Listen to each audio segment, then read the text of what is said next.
Today, that apology is made in a special way with heartfelt sorrow to those abused by John Geoghan. Rocked by allegations of sexual abuse committed by this man, Father John Geoghan, the archdiocese lays out a new set of rules to rid the church of predator priests.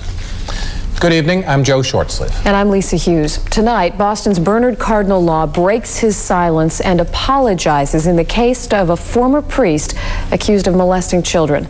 More than 130 people have accused this man, John Geoghan, of assaulting them over 3 decades.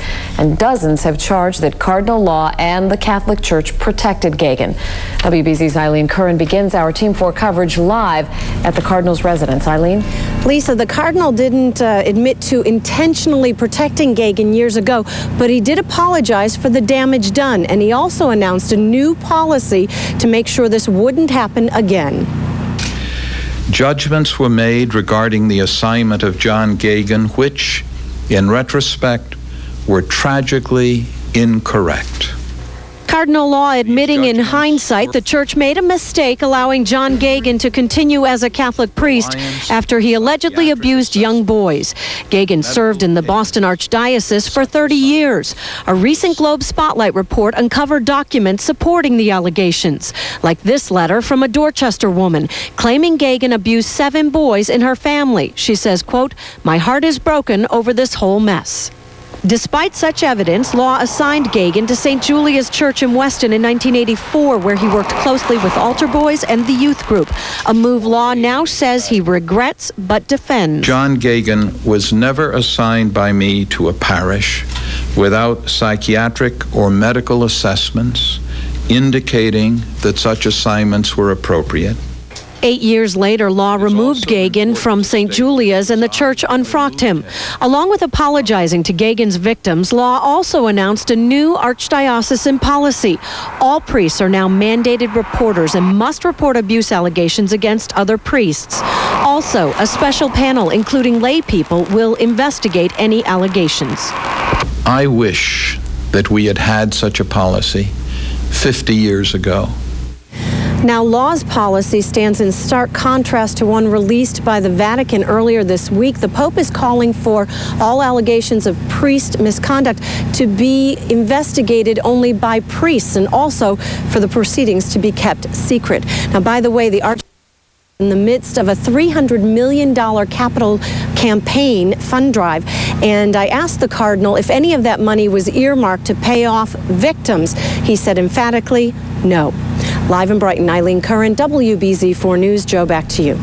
All right, thank you, Eileen. Now, some of the men who say they were molested by John Geoghan watched the Cardinal's apology on TV today. They say it fell short of what they want. I don't understand why it took so long. I kind of feel like they've had something to hide. I personally think that it should have been done with each and every victim in a personal basis, one-on-one. Sit down, talk with them. Now, Geoghan's alleged victims did say the Cardinal's new policy is a step in the right direction. Taking you beyond the headlines now, our I-Team first investigated the problem of pedophilia by priests nearly a decade ago. The I-Team broke the case of James Porter, a case which set in motion some of the changes the Cardinal announced today. But why has change come so slowly? I-Team reporter Joe Bergantino takes a closer look. The year is 1973. Richard Nixon is president, and here in Massachusetts, the legislature passes a law requiring certain individuals in authority to report suspected child abuse to law enforcers.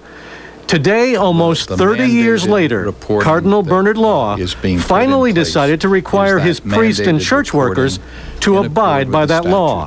Why did it take so long? This is not a novel program. This is something that could and should have been done a long time ago. 10 years ago, Eric McLeish was a lawyer for the victims of this former priest, James Porter, accused of molesting hundreds of children in the 1960s and 70s.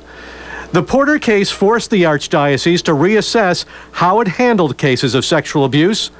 But before and after the Porter case, the church would not budge on the issue of requiring priests and church workers to report abuse to civil authorities. I think there was an insensitivity to this issue. I think that there was too much focus in general upon the ability of priests to be rehabilitated who had committed multiple acts of molestation. The Boston Archdiocese preferred to handle cases of child molestation internally, in secret. The result, priests like John Geoghan, who were known pedophiles, were simply moved from parish to parish. In fact, Cardinal Law himself reassigned Geoghan, knowing he was a serial child molester. Law says he relied on psychiatric evaluations.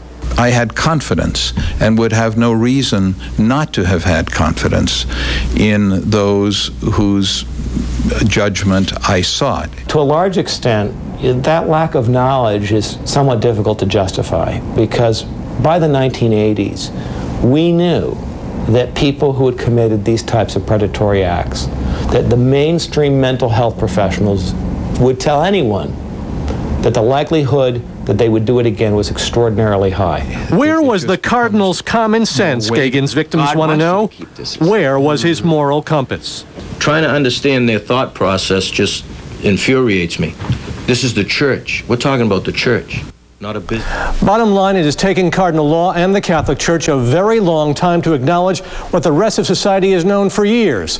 Child molesters are criminals who, by law, must be prosecuted for their crimes. Lisa? Joe, thank you.